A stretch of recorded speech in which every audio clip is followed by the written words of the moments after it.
بسم الله الرحمن الرحیم. نن زموږ د طریقة العصریه 15 سبق ته او الدرس الرابع څلورم درس ته.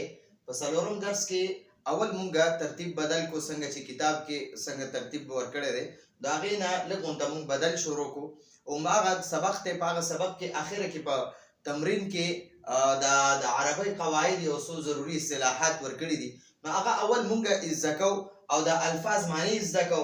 نو دا چې کوم د عربی قواعد او دا کوم الفاظ او معنی دي نو دا به موږ ته په دې درس کې بیا استعماليږي. نو طالب ته چې اول دا ضروری قواعد د هر سبق او د هر سبق مشکل الفاظ ولیکي نو هغه باندې پوهه کی، نو بیا چې هغه ته درس شروع کی نو هغه په ډیر درس باندې په خپل پوهیږي.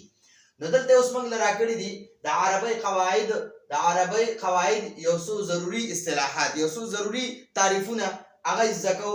اول اسم ضمیر څه ته وایي؟ اسم ضمیر داسې اسم ته وایي چې متکلم یا مخاطب بنوای. مخاطب او متکلم بیا یو معنی را چې کله په اتوا باندې زیری ما په زبر لګولې چې مخاطب چې کم کس دته کم متکلم هغه کس وایي چې څوک خبرې کوي. زه اوس خبرې کوم نو زه متکلم یم، تاسو ته خبرې کوم نو تاسو مخاطب یې. که چېرته تاسو زه د مخاطب په ځای باندې مخاطب ویم نو متکلم او مخاطب یو څیز دی. مخاطب مانم د خبرو کولو والا او متکلم مانم د خبرو کولو والا، خو مخاطب معنا را چې مخامخ د کم کسان ناس وي هغه ته مخاطب وایي. او یا د غایب د پاره استعمال شي داسې اسم ضمیر داسې اسم توایي چې د متکلم یا د مخاطب یا د غایب د پاره استعمال شي. لکه انا دا یو اسم دی، اسم ضمیر دی. د انا معنا د ز، نو دا د مذکر سړی به ځان لپاره دا انا استعمالي چې ز، او خزم وي ځان لپاره دا انا لفظ استعمالي چې ز.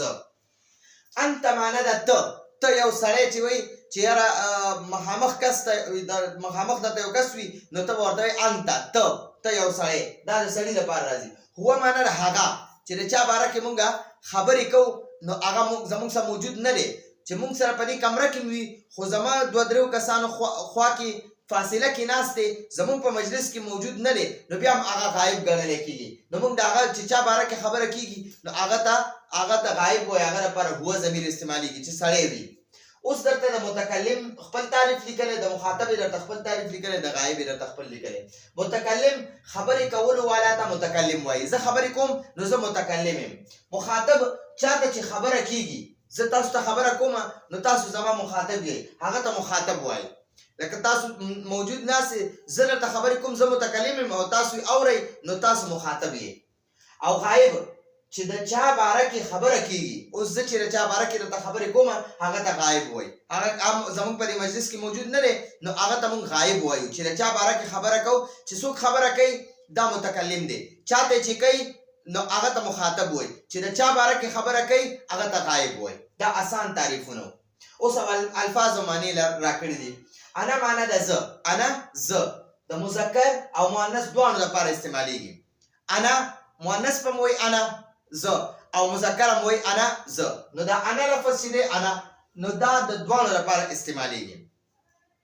انت چې کله په دې تا باندې زبري انت ته یو مذکر سړي ته چې وایي چې ته نو هغه لپاره به انت استعمالي، او چې ښځې ته وایي ته نو هغه لپاره به انتي استعمالي. په دې تا باندې به صرف زیر ولګي. نو انت معنا ده ته یوه ښځه، انت ته یو سړی، انتي ته یوه ښځه، انت ته یو سړی، انتي ته یوه ښځه.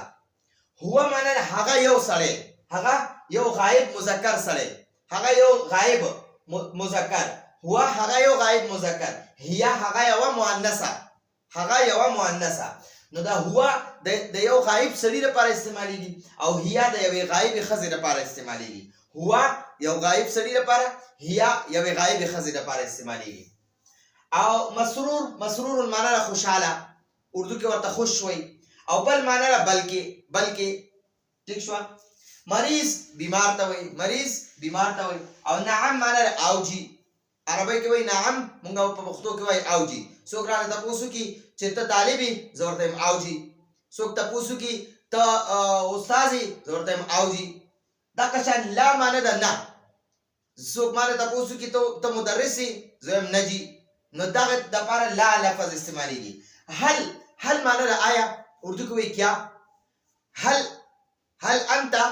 هل انت تلمیذ، آیا آیا ته شاګرد دی، آیا ته تلمیذ یې، هل انت طالب، آیا ته طالب یې.